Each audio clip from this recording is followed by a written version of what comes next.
जन्नत से सजाई मैंने तेरे लिए। तो भाई उस चीज़ से अभी निकल जाओ। एग्ज़ाम के बाद देखना वो क्राइटेरिया सेट कर देती हैं कि इस SGPA से ऊपर वाले बच्चे ही बैठेंगे। तो वो बात भाई सच होती है, सिर्फ बहकाने की नहीं होती है। अगर तुम लिख के आओगे और तुम्हारी बैक नहीं आएगी, अगर तुम ये सोचते हो तो ये भी गलत है। क्योंकि so hey guys, welcome back to my channel. और आज ये भाई कोई व्लॉग नहीं होने वाला है। आज हम बात करेंगे थोड़ा एग्ज़ाम से रिलेटेड। थोड़ा भाई आप लोगों को बताने वाला हूँ कि how to score 8+ SGPA in AKTU exams.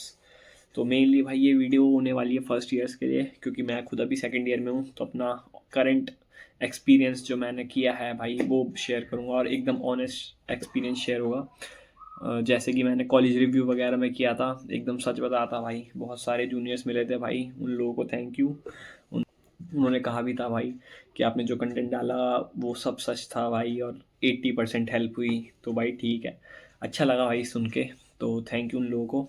बाकी चलो भाई आज की वीडियो शुरू करते हैं। तो देखो भाई, AKTU की जो यूनिवर्सिटी है वो बाकी यूनिवर्सिटी से बहुत ज़्यादा अलग है। ये तुम लोगों को अब तक पता लग गया होगा, क्योंकि अभी तक जब भाई सबके थर्ड सेमेस्टर भी ख़त्म होके फोर्थ सेमेस्टर स्टार्ट हो गया है, और हमारे अभी तक थर्ड सेमेस्टर के एग्ज़ाम्स की डेट शीट ही नहीं आई है भाई। तो दिस इज़ AKTU, ठीक है। बाकी भाई जो JSS यूनिवर्सिटी में, उनका मैं कुछ कह नहीं सकता, क्योंकि JSS यूनिवर्सिटी भाई अभी नई नई स्टार्ट हुई है, पहला ईयर है उनका, अभी सेकंड थर्ड फोर्थ ईयर बने ही नहीं है। तो वो तो एकदम अलग ही हो गए। अब बात आई AKTU यूनिवर्सिटी पे। तो भाई देखो, अगर तुम्हें 8+ SGPA लानी है, पहले तो भाई ये सुन लो कि 8+ ही क्यों लिखा मैंने, क्योंकि भाई मेरी भी 8+ ही आई है। और मैं नहीं चाहता कि भाई जब मैं 9+ लाया नहीं, 8.5+ भी नहीं लाया, तो मैं तुम्हें बताऊँ, ठीक है। इसलिए मैंने एकदम ऑनेस्ट करके 8+ SGPA ही लिखा है टाइटल में भी। बाकी भाई देखो, सबसे पहले तो तुम ये दिमाग से हटा दो कि भाई AKTU में बहुत बेकार चेकिंग होती है मैं मानता हूँ, लेकिन भाई वो होती है 10 में से सिर्फ 2 या 3 लोगों की। मतलब वो लक पे भी डिपेंड करती है बातें, हर किसी की नहीं होती भाई। क्योंकि मैंने एक्सपीरियंस कर लिया, फर्स्ट सेमेस्टर में जो मेरा रिज़ल्ट था और सेकंड सेमेस्टर में जो रिज़ल्ट था, कुछ खास अंतर नहीं था मेरे में। अगर तुम लिख के आओगे और तुम्हारी बैक नहीं आएगी, अगर तुम ये सोचते हो तो ये भी गलत है। क्योंकि मेरा एक दोस्त है, बहुत प्यारा दोस्त है, ब्लॉग में भी देख रखा होगा, नाम नहीं लूँगा मैं उसका। उसने भाई एक बार केमिस्ट्री में 31 पेजेस भरे थे और उसके नंबर भी 31 ही आए। इसलिए कोई ऐसा मत सोचना कि ज़्यादा पेज भरूंगा तो ज़्यादा नंबर मिलेंगे, क्योंकि मेरे को भी याद है, एक मैंने मैकेनिकल का एग्ज़ाम दिया था, उसमें मैं एक पूरी यूनिट छोड़ के गया था और उसी यूनिट के सबसे ज़्यादा क्वेश्चन आ गए। मुझे लगा भाई गया मेरा ही पेपर, लेकिन ऐसा नहीं हुआ था।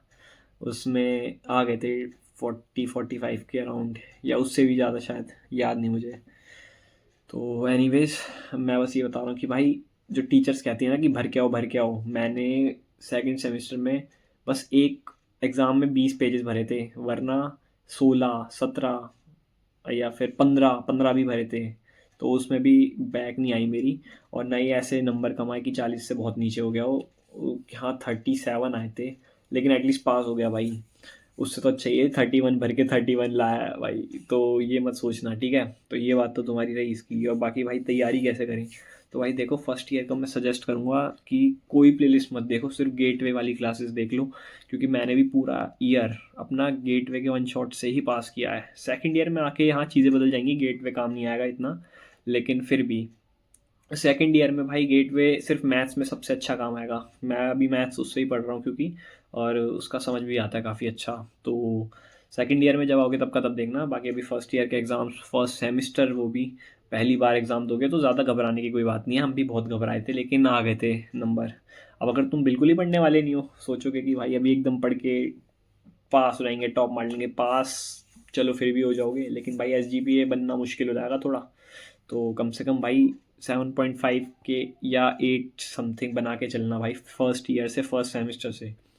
क्योंकि बाद में जाके भाई तुम्हें भी पता ही होगा, बहुत लोगों से सुन लिया होगा कि कट ऑफ्स रख देती हैं कंपनीज, एक क्राइटेरिया सेट कर देती हैं कि इस SGPA से ऊपर वाले बच्चे ही बैठेंगे। तो वो बात भाई सच होती है, सिर्फ बहकाने की नहीं होती है भाई। अगर वैसे सच बताऊं तो AKTU का जो कॉन्सेप्ट है वो बहुत ही ईजी है। मतलब उसमें भाई हर एक यूनिट से 14 नंबर का क्वेश्चन आएगा, तो 14 इंटू 5 70 होता है मेरे ख्याल से। तो और इतने कोई मल्टीपल क्वेश्चंस भी नहीं है कि जैसे बोर्ड में थे कि भाई बहुत ही क्वेश्चन है, करते ही रहो करते ही रहो।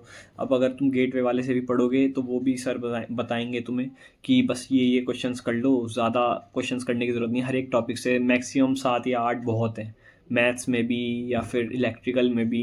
क्योंकि मैंने एक्सपीरियंस किया भाई, कोई भी आउट ऑफ सिलेबस क्वेश्चन नहीं आता है। बस हाँ, जो 2 मार्कर्स हैं वो थोड़े मुश्किल दे सकते हैं, बट जो 7 मार्कर होते हैं वो बिल्कुल भाई तुम्हें रट जाएंगे, लिटरली कह रहा हूँ रट जाएंगे। उनमें बस डिजिट्स का फ़र्क होता है, वैसे पूरा ही सेम आता है पेपर, तो उसकी कोई इतनी टेंशन नहीं है। हाँ, 1-2 क्वेश्चंस आ जाते हैं इधर उधर के जो बिल्कुल ही नहीं हो पाते हैं, वो हुआ है मेरे साथ काफ़ी बार। तो मान के चलना कि 7 आउट ऑफ 70 60 प्लस तो लाना बहुत मुश्किल है। लेकिन ऐसी बात भी नहीं है कि नहीं ला पाओगे, बहुत लोग लाए भी हैं, तो ऐसी कोई बात नहीं है। लेकिन वो लोग हैं भाई जो लिटरली पढ़ रहे थे काफ़ी पहले से।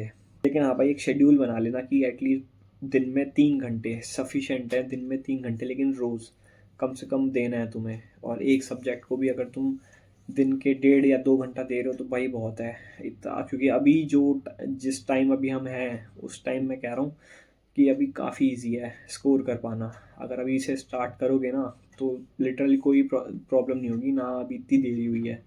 तो इस बात को भाई सीरियसली लेना। और हाँ भाई, जब एग्ज़ाम देने जाओ ना तो एबीएस में जाना है, आप लोगों को तो पता ही होगा। तो एबीएस में टाइम से पहुँच जाना भाई, क्योंकि बाद में अगर लेट हो जाते हो ना तो बहुत ही ज़्यादा झंझट आती है। पहले दिन पहला एग्ज़ाम होगा फर्स्ट सेमेस्टर वालों का, तो कोशिश करना कि भाई जल्दी पहुँच जाओ। डे स्कॉलर्स को ही प्रॉब्लम आएगी वैसे तो, क्योंकि वहाँ जाम बहुत होता है भाई। एबीएस के सामने लिटरली बहुत ज़्यादा जाम होता है। अगर तुम बाय बस जाओगे, जैसे हॉस्टलर्स अगर बस बुक करेंगे तो बस से जाएंगे, तो बस वालों को तो पता ही है भाई कौन से टाइम पे कहाँ कैसे निकलना है। तो मैं डे स्कॉलर्स के लिए कह रहा हूँ भाई, जो डे स्कॉलर्स हैं वो ध्यान से टाइम पे निकलना, कम से कम 1 घंटा पहले भाई। क्योंकि लिटरली एबीएस के सामने बहुत ज़्यादा जाम लगा रहता है, मैंने फेस करी हैं ये चीज़ें। मैं खुद डे स्कॉलर हूँ इसलिए कह पा रहा हूँ। और भाई जैसे कि फ़र्स्ट ईयर में मैंने भी एक्सपीरियंस किया था, अगर तुम्हें कोई रिलेशनशिप से या फ्रेंडशिप से प्रॉब्लम है अभी कि, क्योंकि क्या होता है ना, हम लोग बहुत ज़्यादा किसी से एक्सपेक्ट कर लेते हैं और इतना कुछ खास जानते भी नहीं है, फिर भी बहुत क्लोज आ जाते हैं और वो कुछ ऐसी हरकतें कर देते हैं जिनसे थोड़ा तो हार्ट ब्रेक होता है। तो भाई उस चीज़ से अभी निकल जाओ, एग्ज़ाम के बाद देखना हो, भले ही थोड़ी दिन के लिए सही पर कट ऑफ कर लो। एंड लिटरली भाई तुम्हें फ़ायदा होने वाला है इस चीज़ से, क्योंकि एग्ज़ाम अगर बुरे चले गए ना तो भाई एग्ज़ाम के एक तो वैसे भी रिज़ल्ट मान लो 2 या ढाई महीने बाद आता है एकेटीयू का। हमारा पहले सेमेस्टर का रिज़ल्ट 2 महीने बाद आया था और दूसरे का तो उससे भी लेट आया था। तो सोच लो भाई कितनी लेट आता है। और अगर मान लो एग्ज़ाम बुरे चले गए ना तो भाई लग जाते हैं उन महीनों में, टाइम ऐसे कटता है ना कि बस दिल पे लगती है भाई, दिल पे। तो उस टाइम को अगर बचाना है, सेफ रखना है, खुश रहना है, तो ये टाइम थोड़ा सेक्रीफाइस कर लो, पढ़ लो भाई अच्छे से। बाकी बिना पढ़े भाई बीटेक में कोई पास नहीं होता, इसकी गारंटी मैं देता हूँ। अगर कोई बिना पढ़े पास हो गया तो भाई मेरे पास आ जाना, ठीक है। मेरे को भी बता देना कैसे होते हैं, मैं और अपने मेरे दोस्त जो हैं वो भी इसको फॉलो कर लेंगे। और हाँ भाई, एक सबसे इम्पोर्टेंट बात मैं पहले ही कह रहा हूँ भाई, ये जो टाइम है अभी, जिस टाइम में भी अभी तक डेट शीट नहीं आती है, उस टाइम भाई सिर्फ सिलेबस की पढ़ाई मत करो, कोडिंग भी करते रहो। मैं ये जो सीएसई रिलेटेड ब्रांचेस हैं या फिर जो आईटी कंपनीज़ में जॉब करना चाहते हैं उनके लिए कह रहा हूँ। बाकी मस्ती तो थोड़े दिन के लिए भाई स्टॉप कर दो, क्योंकि मतलब करते रहो भाई। अगर तुम रोज़ पढ़ रहे हो तो करते रहो ऑफ कोर्स। अगर तुम्हें यह है कि 1 हफ्ते पहले ही पढ़ेंगे तो भाई थोड़ा समझ जाओ, क्योंकि अभी भी टाइम है। लेकिन ज़्यादा देर तक टाइम नहीं बचेगा, क्योंकि ये केटीयू 10 दिन पहले, 10 या 15 दिन तो मान के चलो पहले दे देता है कि हाँ भाई 10-15 दिन तुम रेडी रहो मेंटली, आने वाले एग्ज़ाम्स। तो उस हिसाब से भाई तुम चलो। जब एग्ज़ामिनर कॉपी चेक करता है ना तो उसे लगता है कि हाँ भाई बच्चे ने ढंग से लिखा है, प्रॉपर मैनर में लिखा है। क्योंकि अगर राइट साइड मार्जिन होगा, लेफ़्ट साइड नहीं होगा ना, तो थोड़ा ना मतलब, क्योंकि फ़ोटो खींचती हैं उसकी, और अगर मान लो बाई चांस तुम्हारा वो वाला पेज हट गया तो वर्ड्स हट जाते हैं, तो वो चीज़ ना हो इसलिए हमारी मैम ने भी कहा था कि दोनों साइड मार्जिन बना लिया करो। एक साइड तो होती है, दूसरी साइड भी बना लो, उसमें कोई दिक्कत नहीं है। और ब्लू और ब्लैक पेन अगर तुम दोनों ले जाना चाहो तो ले जाओ। वैसे मैं तो पूरा सही बताऊँ तो भाई फर्स्ट ईयर और अभी भी मैं ब्लू पेन से ही निकाल रहा हूँ, मैं ब्लैक यूज़ करता ही नहीं क्वेश्चंस वगैरह में, क्योंकि वैसे भी फ़ोटो स्कैन होके जाती, पता नहीं उसमें पता लगता है नहीं लगता, ऐसे लगता तो होगा ही। और हाँ भाई, सबसे ज़रूरी बात यह है कि कोई भी भाई एग्ज़ाम में पेंसिल यूज़ मत करना। ये मेरे साथ हो रखा है, क्योंकि पेंसिल से अगर तुम डायग्राम बनाओगे ना तो स्कैनर ढंग से स्कैन नहीं कर पाएगा। अगर यूज़ कर रहे हो तो बहुत डार्क पेंसिल यूज़ करना। अगर लाइटली तुमने कोई पेंसिल से कुछ भी बनाया ना तो स्कैन नहीं होगा, क्योंकि A-K-2 की कॉपी भाई ऑनलाइन चेक होती है टीचर्स के पास। तो भाई मेरे को शायद ऐसा लग रहा है कि ये वीडियो थोड़ी JSS वालों के लिए ज़्यादा हो गई इन्फॉर्मेटिव, क्योंकि भाई मैं JSS का प्लेयर हूँ, तो JSS के बारे में मुझे काफ़ी कुछ पता है। पूरा 1 साल का एक्सपीरियंस है। अच्छा, तो ठीक है, क्योंकि और किसी कॉलेज में भाई मैं इतना गया नहीं। ABS का पता है, ABS के बच्चों को भी अगर कुछ डाउट हो तो पूछ लेना।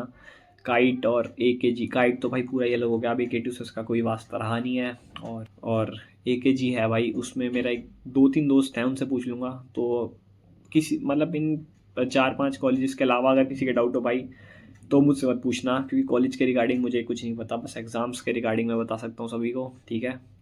और बाकी भाई बेस्ट ऑफ लक सभी को। और अगर कोई डाउट्स हो तो भाई कमेंट्स में पूछ लेना, वरना DM कर देना इंस्टाग्राम पे। इंस्टाग्राम की ID भाई पता ही होगी यार, वरना यूट्यूब के चैनल पे मैंने लिंक डाल रखा है, वहाँ से कांटेक्ट कर लो। या फिर कॉलेज में अगर मैं अभी तो फ़िलहाल नहीं आऊँगा, लेकिन अभी हाँ एक्सटर्नल प्रैक्टिकल जैसे आएंगे तब तो आना ही पड़ेगा। तो ऐसी कोई बात नहीं है, पूछने को तो पूछ लेना, क्योंकि मेरी भाई 8.1 SGPA बनी है। SGPA भी नहीं, CGPA जो पूरे ईयर की होती है।